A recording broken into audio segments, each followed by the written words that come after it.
Don't worry about the past. Don't lament about the past. Don't worry about the future. Hearing even one mantra is wonderful. If you can practice these 5 keys, you're on your way. Okay, now he gives more, what we say, points about the mind and how the mind will try to cheat us in so many. So the 6th key is neglect the mind. So what's the difference between bringing the mind back and neglecting the mind? They're somewhat similar, but there's a slight difference. And what is that neglect the mind? If you want to chant good japa, you have to learn not to think about anything else. Prabhupada makes one statement. Here, I'll read it. This is not the statement. This is not the International Society for Mind Neglect. Mind neglect is the ultimate purpose of the focus of Buddhism. Those who practice vipassana meditation, for example, try to experience their sense stimulation as separate from the mind's interpretation of those experiences. So the mind's, you're watching your mind go through all these different thoughts. Eradicating their interpretations, they believe, will remove the essential experience of human suffering. Vipassana adherents and others of similar paths therefore simply observe the mind, slowing it down and ultimately trying to stop it from interacting with sense perception. Observing the mind does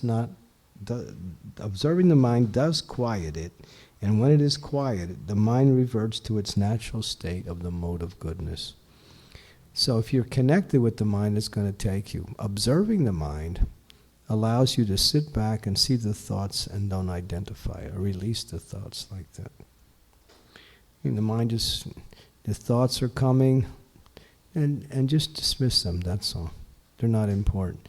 But the mind will say, this is important. You got to think of this now. This is important now. You forgot to do this. You forgot to do that. You should be doing this. You have this duty. So many things. It will take you on a roller coaster of seemingly important things which will divert your attention away from the sound of Krishna's name. So learn how to neglect the mind. And Prabhupada he states one verse here.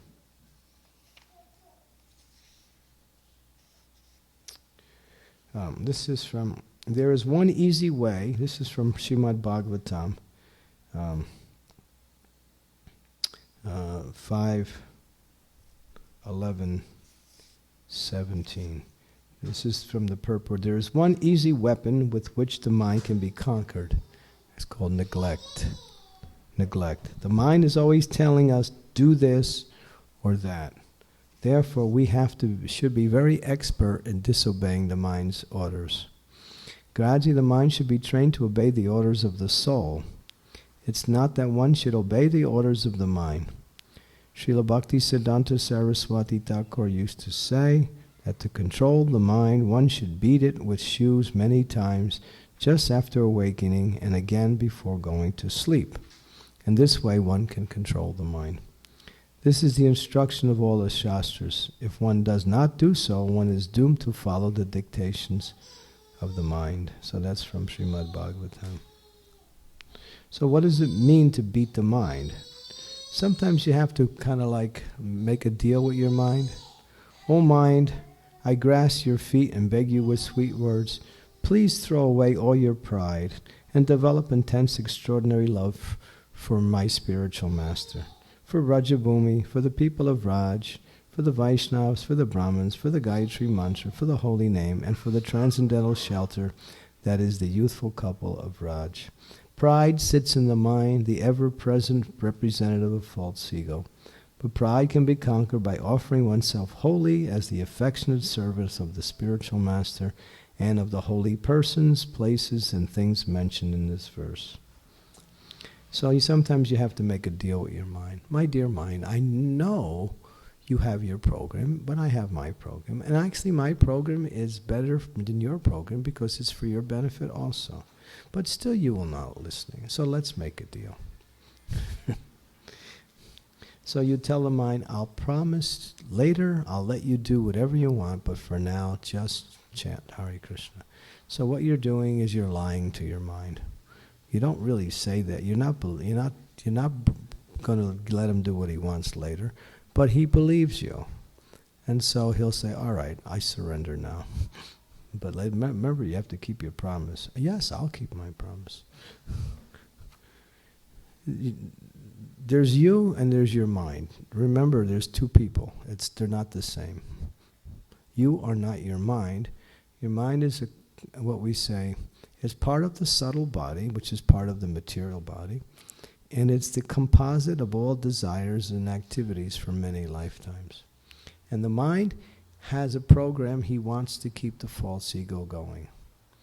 He is the servant of the false ego, the mind. So the mind wants to somehow or other keep the false ego happy by fulfilling the demands of the false ego. That's all. But you want to engage your mind in hearing the sound of Krishna's name. So when thoughts come, just learn how to neglect them. That's all. Let them go. That's all. They're not important. It's hard to do that. It's hard to do that because the mind will continually come up with reasons why you should be thinking about other things like that. But bring it back. Nischalati astiram. Constantly bring the restless mind back. It wanders, bring it back, wanders, bring it back. But how do you bring it back? Here's the key. Listen to one mantra. There's the key again. It's not like you can bring it back just by pulling it back. You have to re-engage it in the sound of Krishna's name. So again, slow down, go to one mantra. You'll find that when you're not chanting attentively, you're chanting fast. You're chanting fast and your mind is somewhere else. And then you realize, I'm not hearing anything. Okay, slow down. And again here, Hare Krishna, Krishna Krishna, Hare Hare, Hare Rama, Rama Rama, Hare. And at that point, then one mantra, again another mantra, one mantra. Gradually the mind is again refocusing on Krishna's name. So that's the, is it fifth key, sixth key? Sixth key is neglect the mind. Okay. We can speak a lot about that one, but I'll leave that one open for questions. The seventh key is very important. Trinadapi sunichena, humility. One cannot simply conquer Krishna by your determination to chant. One has to chant in a mood of submission to the Lord. Humility is mentioned throughout the scriptures as the quality that attracts Krishna's attention. So without humility, one cannot do anything in spiritual life, especially chanting. It's foremost in the practice of chanting. What does it mean to be humble? To be in a position of calling for Krishna's mercy. So chanting really means that it's not that I'm going to bring Krishna by my mantra techniques. I'm neglecting the mind. I'm doing my one mantra. I stated my determination. I'm fixed. I got my sacred space. Everything is there.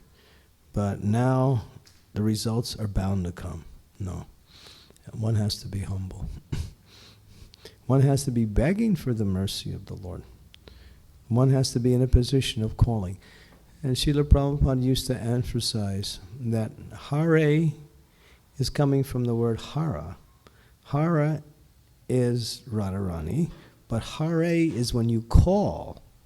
So it's called the vocative. So when you're chanting, you're calling. Hare Krishna, Hare Krishna, Hare Ram. It's a call. So in your heart, you're actually calling. You're beseeching the Lord to appear in His name, to come and associate with you through the sound of His name. So that's humility. So we're in the mood of a beggar. Not like, I'm going to conquer Krishna by chanting His name.